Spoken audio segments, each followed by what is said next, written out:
There is a quiet power in a woman who no longer seeks validation, because she's found something deeper, herself. To become exceptional is not to become perfect. It is not to be louder, softer, prettier, more agreeable, or more dominant.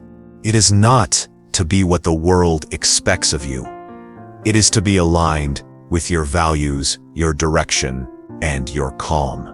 In this world that tells you to be everything, everywhere, all at once, there is something truly radical in becoming still. Stoicism is not about becoming cold. It is not about rejecting emotion. It is about transforming chaos into clarity and reaction into response. It is the quiet art of self-mastery, of choosing who you want to be, especially when life doesn't ask you politely. This video is for the woman who is ready to become the calm within the storm, who wants to be exceptional, not by chasing what others chase, but by embodying wisdom, grace, strength, and focus in a world that rewards noise over substance. So take your time with this one. Let it sink in. And if it speaks to you, don't just listen. Begin, practice, reflect. And of course, if you find value here, offer your voice below. I read every comment, and if you'd like more like this, gently tap that subscribe button. You'll be right where you belong. Now, let us begin. Chapter 1. Embrace inner calm. There is a strength in serenity that no storm can shake. To embrace inner calm as a woman in today's world is not to retreat. It is to reclaim. You are told to hustle, to strive, to multitask, to compare. From the moment your eyes open in the morning, the world floods in. Notifications, expectations, 1,000 invisible threads tugging at your peace before you've even made your first cup of tea. But here's the truth. Peace is not something that finds you. It is something you create and then protect. In Stoicism, calm is not passive. It is active, conscious, deliberate. It is a decision made over and over again. To not let every wind carry you. To not let every opinion shake you. To not let every moment dictate the state of your soul. A Stoic woman does not seek to control everything. She seeks to control herself. She does not repress emotion, but she does choose when and how to express it. Her calm is not born of suppression, but of clarity. She has examined her fears. She has looked at what she cannot change, and she has stopped fighting it. She knows where her power begins and where it ends. That is freedom, and that is peace. Imagine yourself in a crowded room. Everyone is speaking louder and louder, each voice competing to be heard. But you are still. You are observant. You are grounded, not because you have nothing to say, but because you have mastered the art of listening before speaking, reflecting before reacting. That is what inner calm looks like. It is not the absence of noise. It is the presence of stillness within it. But let's be honest, it is not easy, especially not for women, who are often expected to carry the emotional weight of others, who are taught to be kind before being clear, to be agreeable before being self-assured. Embracing inner calm may even feel selfish at first. But hear this, boundaries are not walls, they are rivers. They channel your energy where it needs to go. They stop the leaks. They make your peace sustainable. To cultivate this calm, begin with the breath. It's ancient advice, but it remains undefeated. When life speeds up, slow down your exhale. Let your body signal to your mind that you are safe. Sit in silence. Let the urge to scroll pass like a cloud. Watch your thoughts without holding them. Like birds in a tree. Let them come and let them go. Start noticing where your peace gets stolen. Is it in comparison? In urgency? In the endless need to respond immediately? Then ask yourself, what happens if I don't engage with that impulse? Who am I if I stop reacting? You may find that beneath it all, there is a deeper self, quiet, steady, and wise. She's been there all along. You've just been too busy to hear her. Inner calm is not a goal you check off.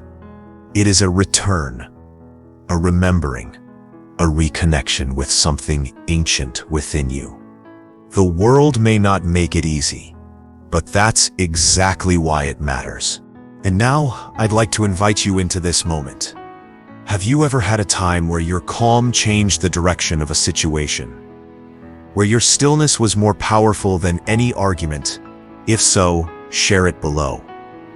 Let your experience be a reminder that peace is not weakness. It is strength, wrapped in silence. Chapter 2. Act with purpose.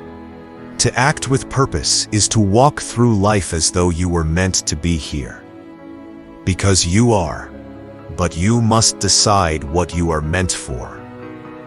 Not wait to be told. We live in an age of noise, distraction, and borrowed opinions. 1,000 scrolls a day. 100 ideas of what you should be.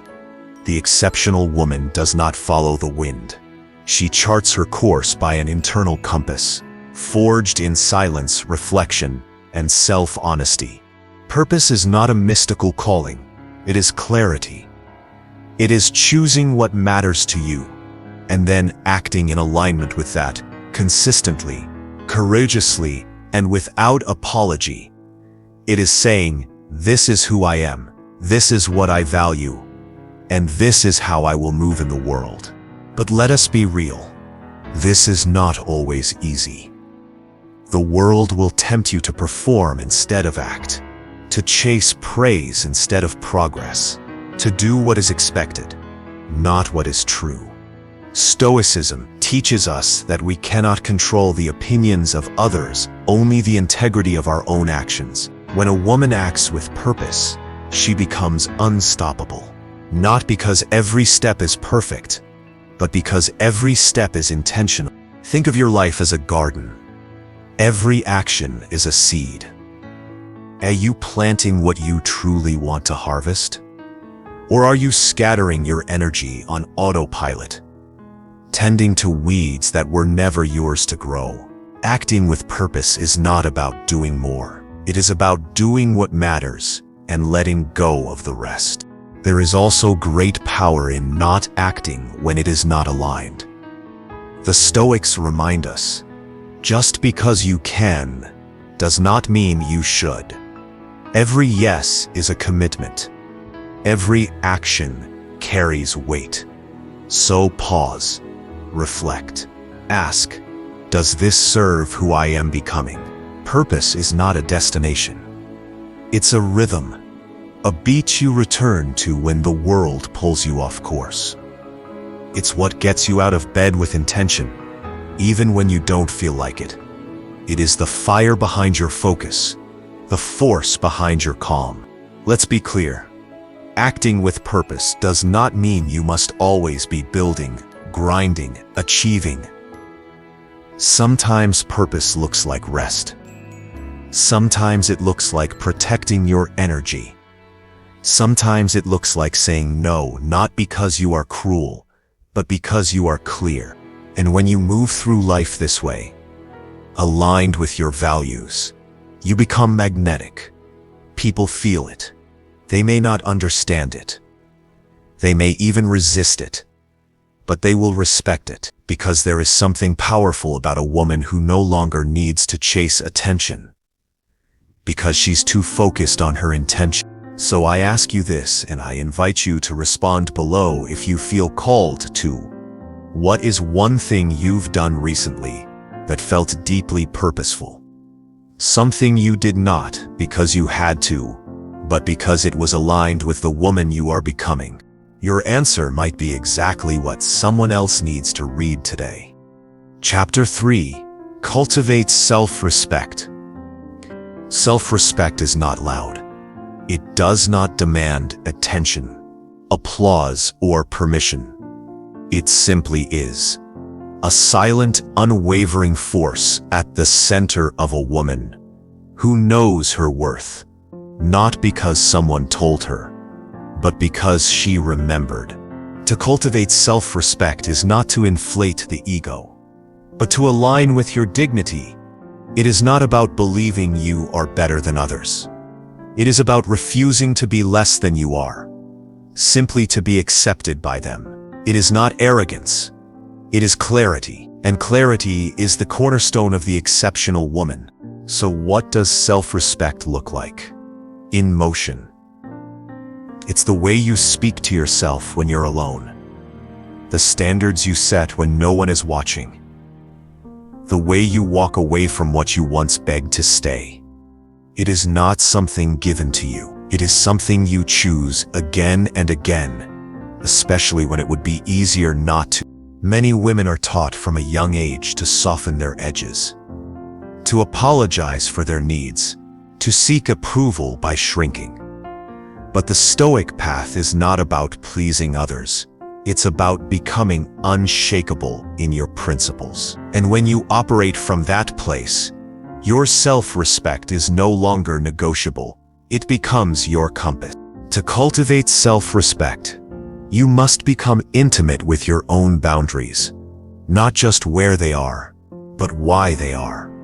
Boundaries are not punishments. They are declarations. They say, I value my peace more than your approval. They say, I am not afraid to disappoint you, if honoring you means abandoning myself. There is a quiet revolution in every woman who stops seeking permission, who learns to sit with her discomfort rather than run from it, who faces her flaws with compassion, not cruelty, who learns that self-respect is not about never making mistakes. It's about how you rise from them and what you choose not to repeat. This kind of integrity requires discipline. The discipline to say no when your body says yes but your soul says no. The discipline to walk alone rather than compromise your values for company. The discipline to delay gratification for a deeper fulfillment. Ask yourself, what behaviors have you tolerated that chipped away at your sense of self? What words have you spoken to yourself that you would never say to someone you love? What patterns have you repeated, hoping for a different outcome, only to feel smaller each time? There is a reason the Stoics taught us to reflect daily, to examine our lives not with shame, but with seriousness. Because self-respect does not happen by accident. It is earned quietly in the choices we make when no one is looking. And here is the truth many avoid. The more you respect yourself, the fewer people will try to test you, not because they like it, but because they feel it. They sense that you are not moved by manipulation, that you do not negotiate your non-negotiables, that your presence is not a product for consumption. It is a privilege to witness. Self-respect is also in how you receive love. You do not beg. You do not chase. You do not try to convince someone of your worth. Because a woman who respects herself knows that love is not proven through suffering. It is reflected in reciprocity, in care, in consistency. Anything less is a distraction. And so I ask you to pause here and reflect. What is one boundary you honored, even when it hurt? What is one time you chose yourself, not out of spite, but out of respect? Share it below, if you wish. Your story might help another woman reclaim her own. Chapter 4. Seek wisdom daily. Wisdom is not a mountain you climb once. It is the road you walk daily, step by step, quietly, humbly, seeking not to know everything, but to better understand yourself, the world, and your place within it. In Stoicism, the pursuit of wisdom is sacred. It is the highest good, Not intelligence, not cleverness, not the ability to debate or dominate, but wisdom, the art of seeing clearly, choosing deliberately, and living virtuously. For the exceptional woman, wisdom becomes a lifestyle. She does not wait for wisdom to arrive like a thunderbolt. She carves out space for it. She invites it in every morning with the books she reads, the conversations she holds, the questions she dares to ask. She learns from the ancient and the modern, the poetic and the practical. She listens more than she speaks. She reflects more than she reacts. To seek wisdom daily is to become a student of life. It is to learn from your pain rather than run from it. To look your flaws in the eye and ask, "What are you teaching me?" It is to greet setbacks not as curses, but as carved invitations to grow. And wisdom is not always intellectual. Often, it is embodied. It speaks through intuition, through silence, through observation. It teaches you when to wait, when to walk away, when to listen to what isn't being said, and sometimes when to be still enough to hear what only stillness reveals. A Stoic woman does not pride herself on always being right. She takes joy in being wiser today than she was yesterday. She values questions more than certainties. She is not threatened by opposing ideas, because she knows her identity is not built on rigidity. It is built on clarity, flexibility, and humility. Seeking wisdom daily also means cultivating the environments that feed it. Your mind is not a vacuum. It absorbs what you allow near it. So look around. Who do you spend your time with? What do you consume before you sleep? What voices shape your inner world? Just as you would not drink from a poisoned stream, do not drink from poisoned thoughts, toxic relationships, or shallow distractions. Be discerning. Be vigilant. Feed your mind what nourishes your soul. Make time for silence. Make time for reading. Make time for nature.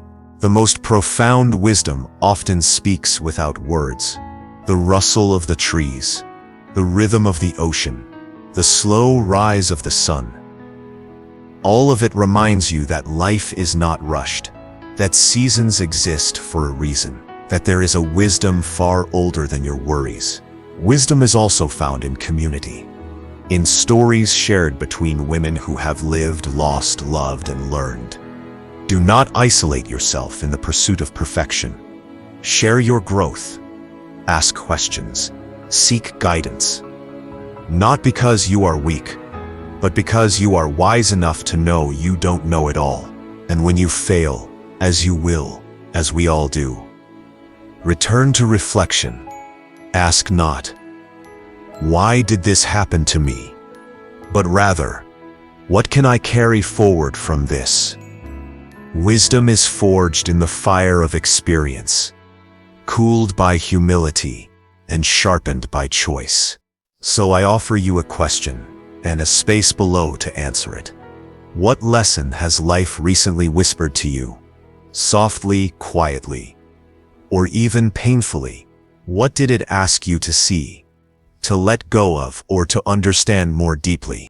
Type it out. If you feel called, that is how wisdom grows. Not just in silence, but in shared truth. Chapter 5. Master Emotional Balance. There is an art to feeling without drowning, a strength in allowing your emotions to flow, but not dictate the course of your life. This is what it means to master emotional balance, not to become cold or detached, but to remain centered even as the tides rise. The exceptional woman does not deny her emotions. She does not pretend not to feel. That is not strength. That is suppression. What she does instead is meet her feelings with clarity. She observes them. She respects them. But she does not allow them to sit in the driver's seat of her decisions. Her emotions inform her, they do not control her. In a world that too often labels women as too emotional or not emotional enough, emotional balance becomes a quiet rebellion. You are allowed to cry. You are allowed to feel rage. You are allowed to be overwhelmed. What matters is not that these storms appear. What matters is how you sail through them. The Stoics never asked us to eliminate feeling. They asked us to examine it. To ask, is this emotion useful? Is it true? Does it serve me or enslave me? Imagine your emotions like weather. You do not blame the sky for raining. You do not punish yourself for a storm. But you also don't leave your windows open when the clouds roll in. You prepare. You ground yourself. You remember that storms pass, and so do feelings. This is the essence of emotional balance. The awareness that emotions are transient, but your principles are not. A woman grounded in Stoicism does not chase constant happiness.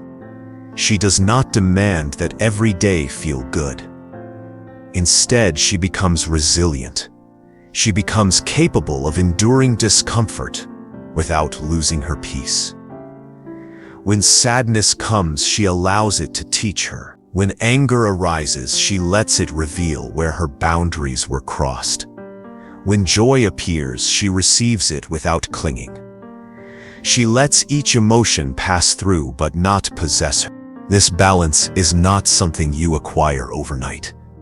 It is built over time, through reflection, through trial, through the quiet practice of asking yourself, is this worth my energy? It is built by choosing the pause instead of the reaction, by learning to sit in the fire of discomfort without lashing out or shutting down. And make no mistake, emotional balance is not emotionlessness. In fact, the more balanced you are, the more deeply you can feel, because you are not afraid of your own depths. You are not ruled by fear. You are not a stranger to your own heart. In relationships, this balance changes everything. You no longer spiral when someone pulls away. You no longer react to manipulation with panic. You stop chasing reassurance and start providing it for yourself. You begin to respond instead of explode. You begin to listen with curiosity rather than judgment. And that changes not only your love life, it changes your entire life. But this mastery requires awareness. Journaling becomes a mirror. Meditation becomes a tool. Honest conversations, especially with yourself, become your compass. Ask daily, what am I feeling? Where is this feeling coming from? What story am I telling myself about this moment? Is it true? Sometimes, emotional imbalance stems not from what happens to us, but from the expectations we silently carry. Expectations of how others should behave, of how life should unfold, of how things should feel. The Stoics teach us to drop the should and see reality as it is, not as we wish it to be. In doing so, we liberate ourselves from constant disappointment, and we free our emotions to simply be, without resistance or repression. And here's the beauty of it all. The more balanced you become, the more peace you bring into every room. Your presence becomes a balm. Your steadiness becomes magnetic. People begin to wonder how you stay calm under pressure, how you stay composed when things go wrong. The answer is simple. You don't deny emotion. You just don't obey it. So now, I invite you into the conversation. Was there ever a time you chose to respond instead of react, and it changed the outcome of a moment, or even a relationship? Share your story below. Let your calm inspire someone else's. Chapter 6. Build unshakable confidence. Confidence is not a volume. It is a foundation. It is not how loud you speak. It is how clearly you know yourself. And once you've built true confidence, you cannot be shaken by temporary storms or passing opinions. The Stoic woman does not confuse confidence with arrogance. She does not need to prove herself, because she already knows who she is. Her worth is not dependent on praise, nor does it collapse under criticism. She walks into a room not needing to be the center of attention, and for that very reason, she often becomes it. Unshakable confidence begins with self-honesty. You must know your strengths, not just superficially, but deeply. You must know where you are competent, what you've earned, and what you bring to the table. But just as important, you must know your weaknesses. You must be able to look at them without flinching, without shame, because when you stop hiding from your flaws, they lose their power over you. Confidence is built through action. You cannot think your way into it. You must do. You must keep your promises to yourself. You must follow through on what you say you will do, especially when no one is watching. Every time you show up for yourself, you cast a vote for the woman you are becoming. And over time, those votes add up. They form a pattern. That pattern becomes identity. That identity becomes confidence. Stoicism teaches us that we must separate what is within our control from what is not. And nothing builds confidence like focusing your energy entirely on what is in your hands. Your discipline, your effort, your attitude, your resilience. These are your domains, and the more you invest in them, the less you are disturbed by the things you cannot change. True confidence also requires discomfort. You must leave the safety of the familiar. You must risk failure. You must face rejection and decide that none of it defines you. The Stoics remind us, the obstacle is the path. Every challenge is an opportunity to sharpen your courage. Every setback is a lesson in persistence.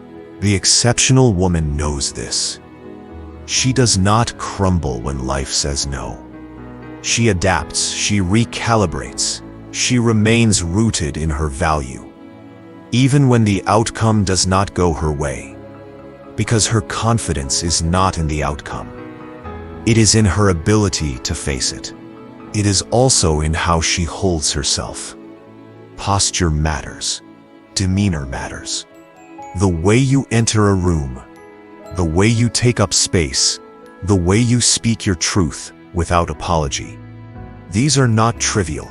They communicate not just to others but to yourself. The body affects the mind, and a confident body signals a confident spirit. This kind of confidence is quiet. It does not need to dominate a conversation. It does not need to be right. It simply is. And it allows others to feel safe. It invites rather than intimidates. It holds space rather than needing to fill it. Because a woman who trusts herself is not threatened by others. And perhaps most importantly, unshakable confidence is not a destination. It is a decision. A decision you make every day. To return to your power, to silence the inner critic, to root yourself in your values, to choose progress over perfection. So I offer this moment of reflection to you. What is one area of your life where you've recently chosen to show up with confidence, even when it was hard? What did it feel like to trust yourself in that moment? If you're willing, share it below. Your story might be the nudge someone else needs today. Chapter 7. Value honest connections. There is a rare kind of intimacy that forms when honesty is allowed to breathe. It is not always comfortable, but it is always clean. And the exceptional woman knows it is better to be alone in truth than surrounded by pretense. To value honest connections is to step beyond the performance, beyond the masks, beyond the small talk that pretends to be closeness, but never truly arrives.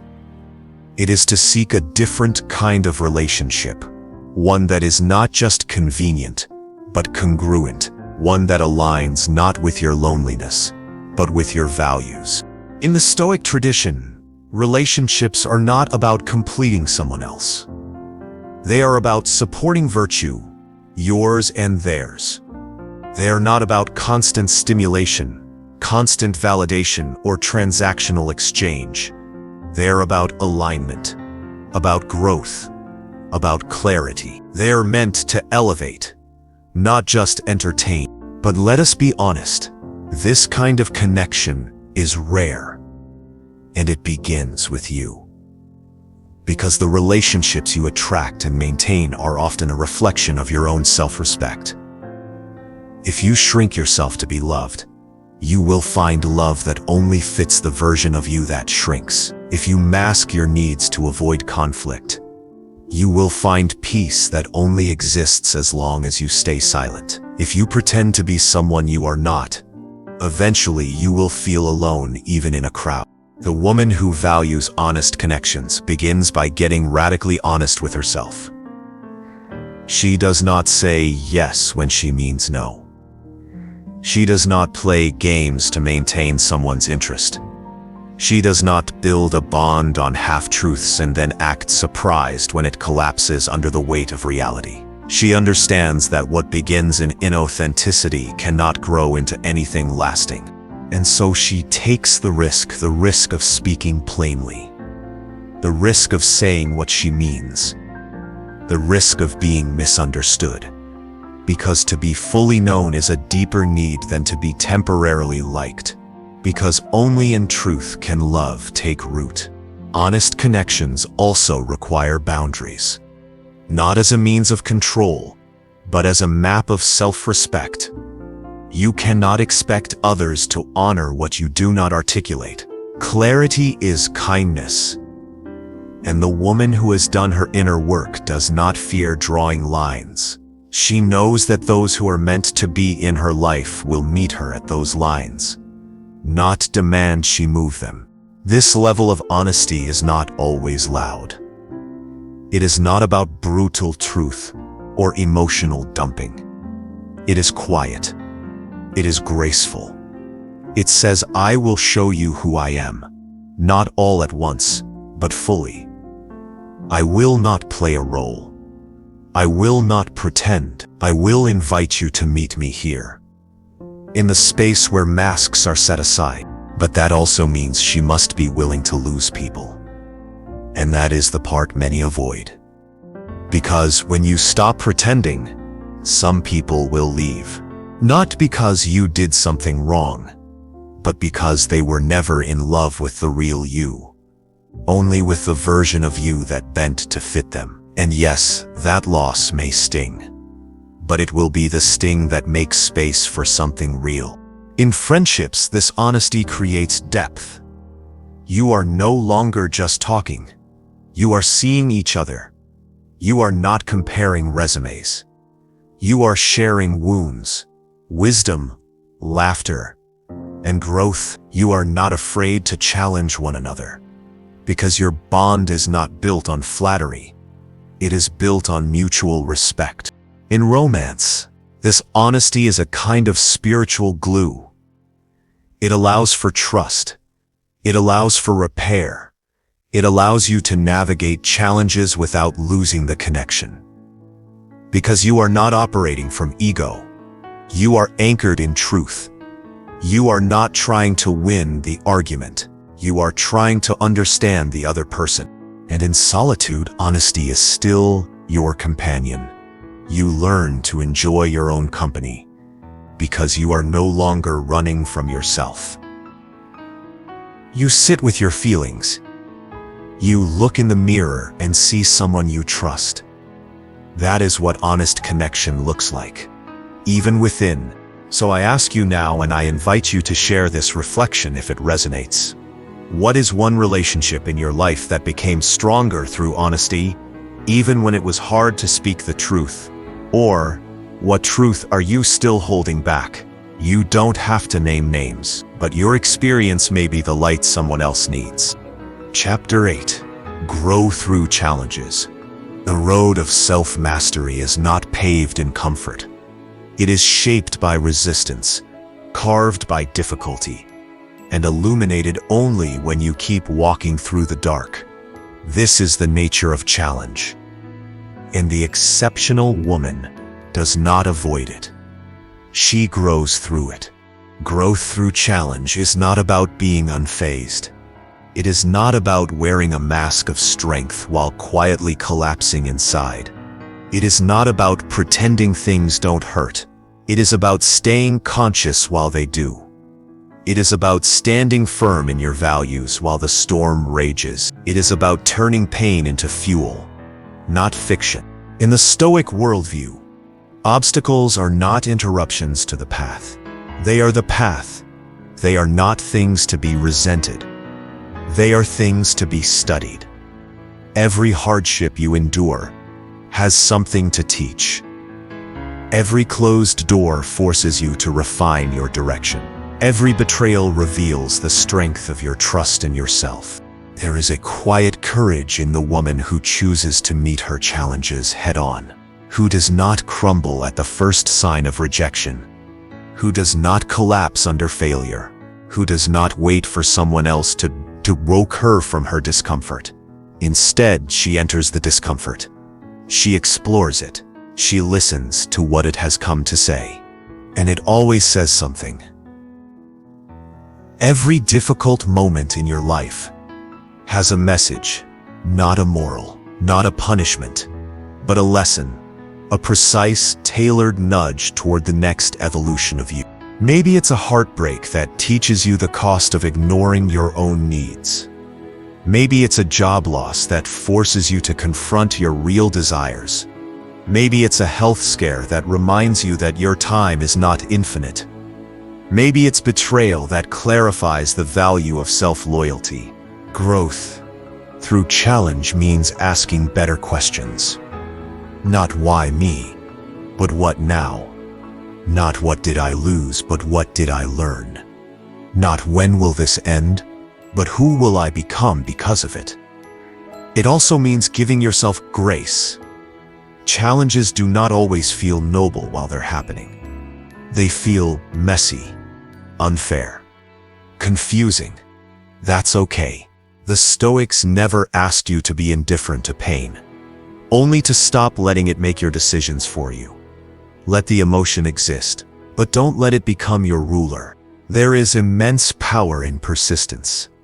The woman who gets back up after falling, even if she's bruised, even if she's scared, even if she's tired, that woman is becoming something unbreakable.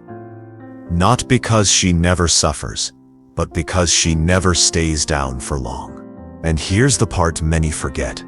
Growth through challenge is not just about getting through it.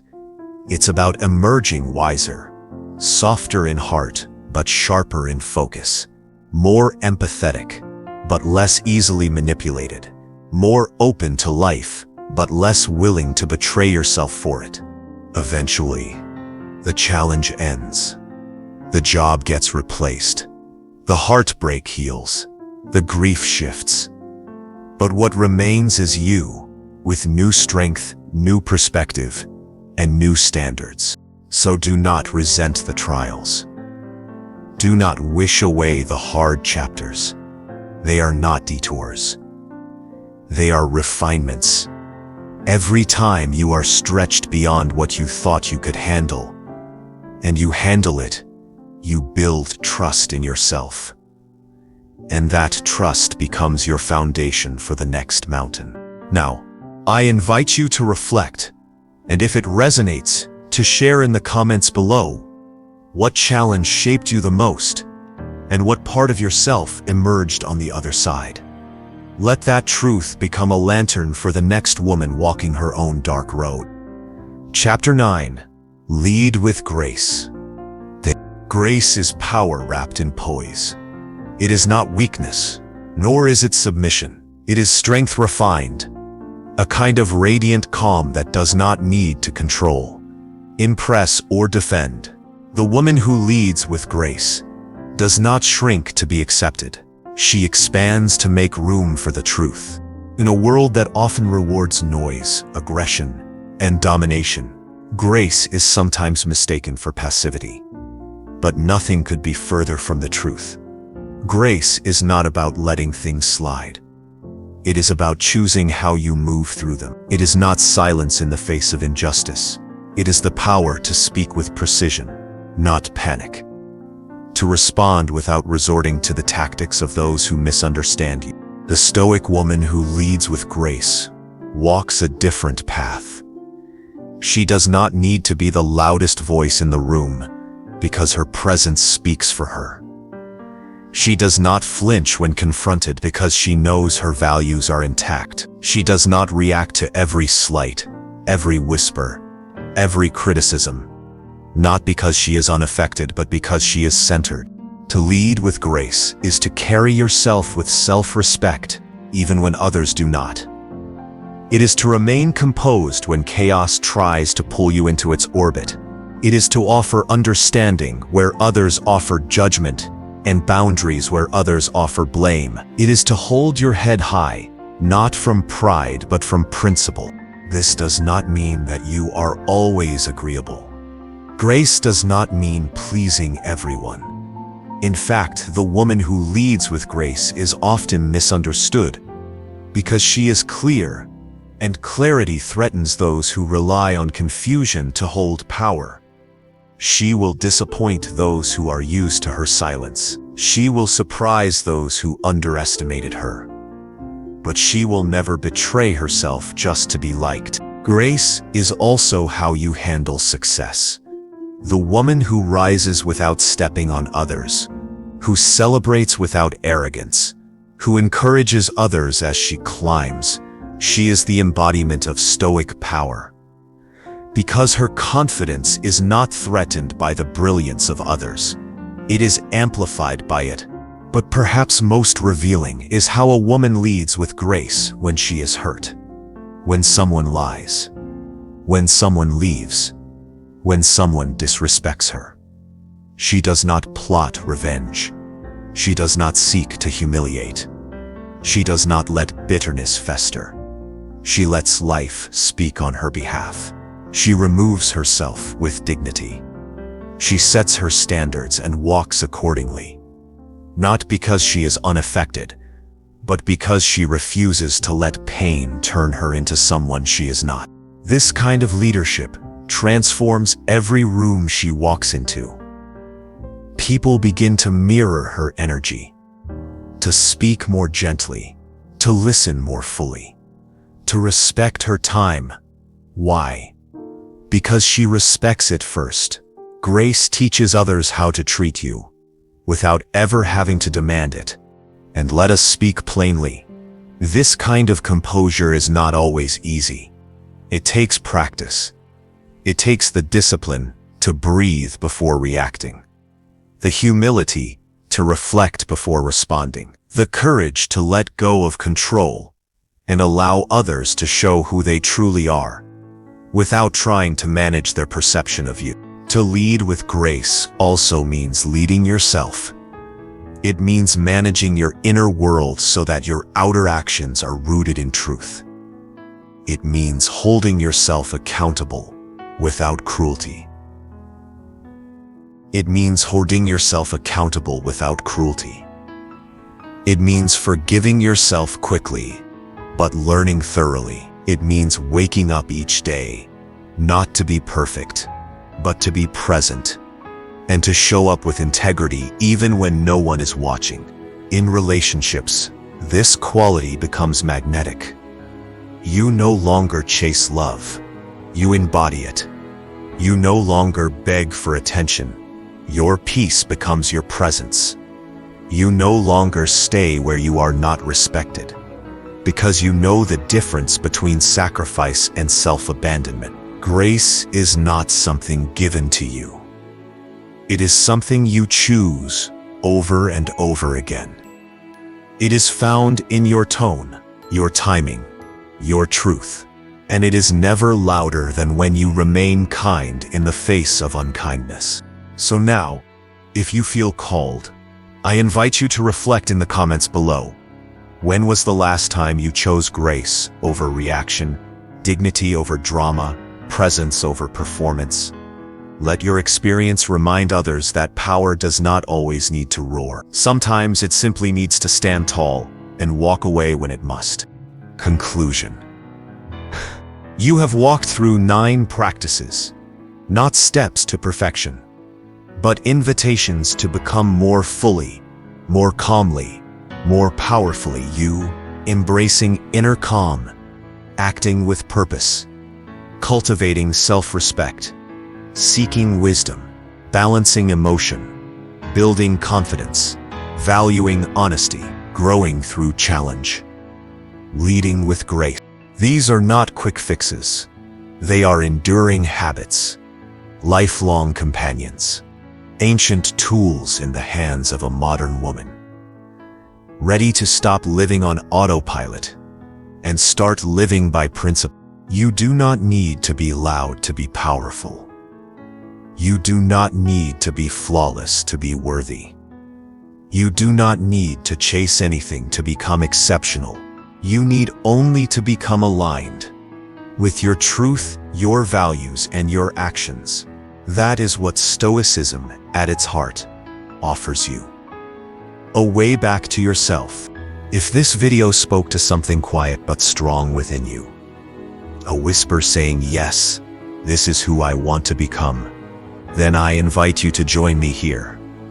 Subscribe to this channel. Share your thoughts below. Type out one practice from today that you will begin applying this week. Let that be your first step, not just as a listener, but as a leader of your own life. And if you know someone who would be moved by this message, a sister, a friend, a daughter, or even the woman you once were, send it her way. You never know which sentence might change everything. Now go. Not to be perfect, but to be present. Not to please, but to grow. Not to chase, but to become. Quietly, powerfully, exceptionally. Until next time, stay rooted, stay graceful, stay true.